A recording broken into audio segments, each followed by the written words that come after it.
Hi YouTube, my name is Nydia and I decided to go ahead and answer some questions that people ask me in real life. Okay, and the question is, why would I become a ramp agent when I was a flight attendant? That's opposite of what most people do. Most people start off at the quote unquote bottom and become, a customer ramp agent, customer service, and then finally go ahead and go into being a flight attendant. I did opposite. So let me give you a little bit of background. After college, I became a teacher. But I also did a lot of traveling. I traveled everywhere. I went to Guatemala.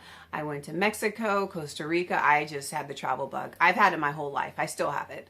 And I remember I was a teacher, and then I used to also substitute teach on my off-track times.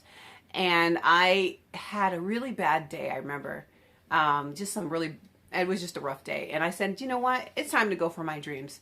So I decided, you know what? Let me be a flight attendant. And the reason why I wanted to be a flight attendant is because I loved even traveling on the airplane. I didn't care how long the flights were. I loved the smell of the airplane. I loved the airplane food. I loved everything about it. I loved being in the airport. I loved everything. I loved listening to the music on the airplane. I loved watching movies. So I went to a United Airlines interview. It was a cattle call. And a cattle call is when they have a lot of people come in, and then they whittle it down little by little. And so what had happened was I ended up finding out later, nationwide 20,000 people applied, and they only ended up having 200 people get the job. So that's pretty much what, 1% of 1%, I think, of it. So the cattle call was the first thing. They had us in a big group introduce ourselves. After that, we took a test. It was like middle school level, like 8th grade level, English and math. After that, they cut the group in half. Then we had one-on-one interviews. If they liked us from that, they gave us an invitation to go to Chicago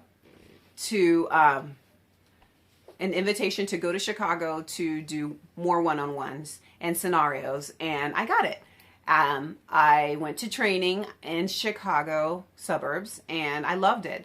I ended up being based in Chicago, but still living in California because we had a home. I was married, and me and my husband, we had a home there, so I just decided to commute. And the way to commute was, give me one second, I'm looking at some notes right here.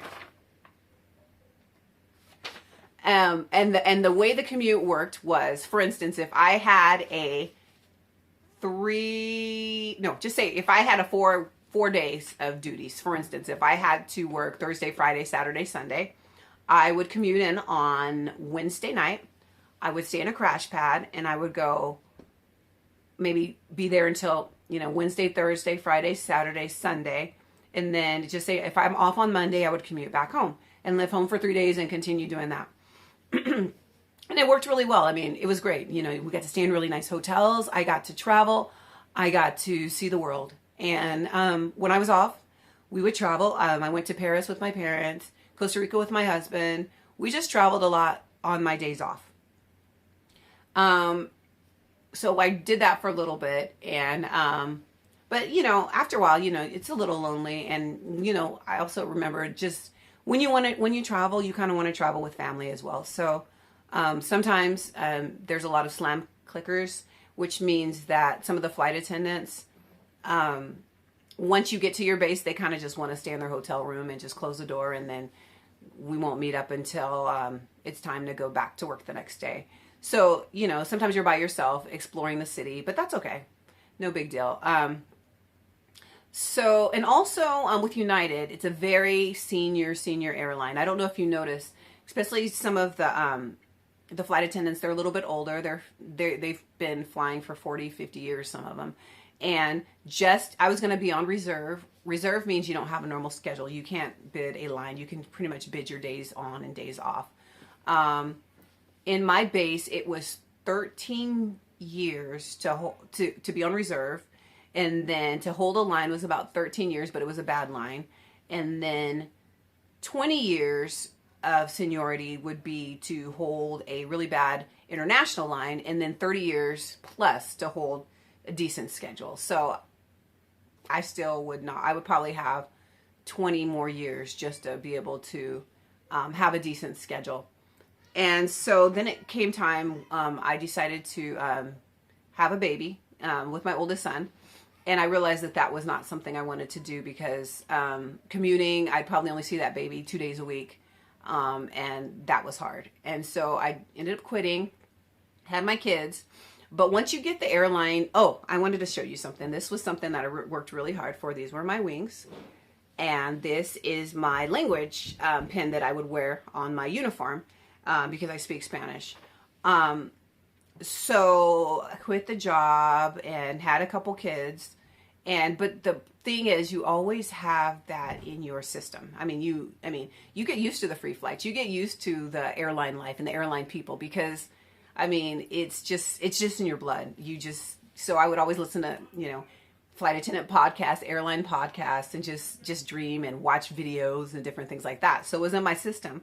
But I knew at the time I only had 2 kids. I have 3 now. I knew that I'd never be able to be a flight attendant while they were still little because I didn't think, for me, it would work out because I needed to see my kids more than a couple days a week. And I know that other flight attendants are able to see their kids a lot more because they have more seniority, or maybe they have more of a junior base, or they work for a different airline. But for my airline, I would not have been able to see my kids or have a family life with my husband.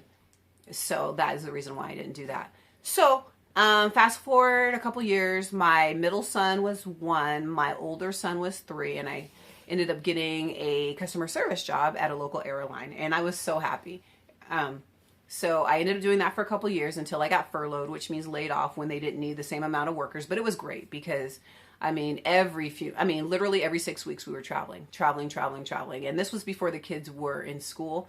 So, every 6 weeks we were in Hawaii or New York or visiting family in Kansas, Tennessee, Costa Rica, everywhere. It was wonderful. Me and my husband went to Madrid, Spain. And I went with some airline friends to Venice, Italy. So we just traveled, got laid off from that. And then the recession hit for a little bit and no one was hiring. And they were hiring, but it was in LAX, which is a lot farther for me to travel and commute. And with traffic, it would just take way too long to get there. So it wasn't worth it. So had another job. I became a respiratory therapist. I wanted a job where it was only, I could make my schedule, 1 to 3 days a week if I wanted to. And a few years ago, I always had that itch to get back into the airlines. Once you get free flights and you have that ability to travel around the world for free, you can't get that out of your system. You have to have it. So I there ended up being some openings at my local airport about 2 years ago. And I went ahead and applied for customer service again.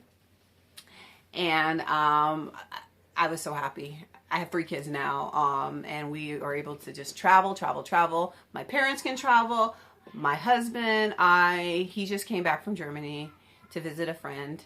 And we just came back from New York with my niece because she had her 15th birthday there. And then a few weeks earlier, we went to Hawaii. So it was great. And once you get it in your system, you can't get it out. So fast forward to, I did a customer service. And I decided, I noticed the rampers, it's just a different crew. I love customer service people. But the rampers, it's just a different vibe. They're a little bit more chill.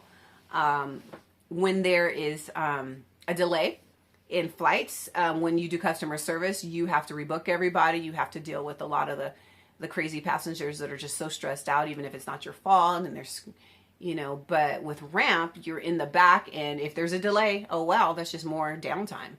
So that's why I decided to go ahead and transfer from customer service to ramp. So I've been doing ramp for maybe 8 months now, and no regrets. I love being in the industry. So I'm in the industry. I'm around pilots. I'm around flight attendants. I'm around customer service agents. I'm around everything. I'm around airplanes, and it's wonderful.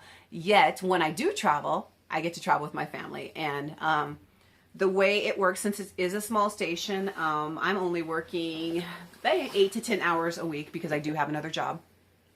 And so for me, it works out perfectly. So that is the reason why I went from flight attending to customer service to ramp, and it was perfect, and I wouldn't have it any other way. And that's it. So that kind of gives you a little bit about why I decided to do it, and that's it. So if you like this video, I would love you guys to subscribe to my channel. I'm brand new at this. I have a son that has his own YouTube channel, and he does so well, my little 12-year-old son. And this year, he told me that I needed to do my own YouTube channel. So I would love for you guys to like and subscribe. I would love for you guys to give at least 3 likes. That's what my son said. Ask for 3 likes. And just have a great day. And if you like this video, please thumbs up. Please subscribe.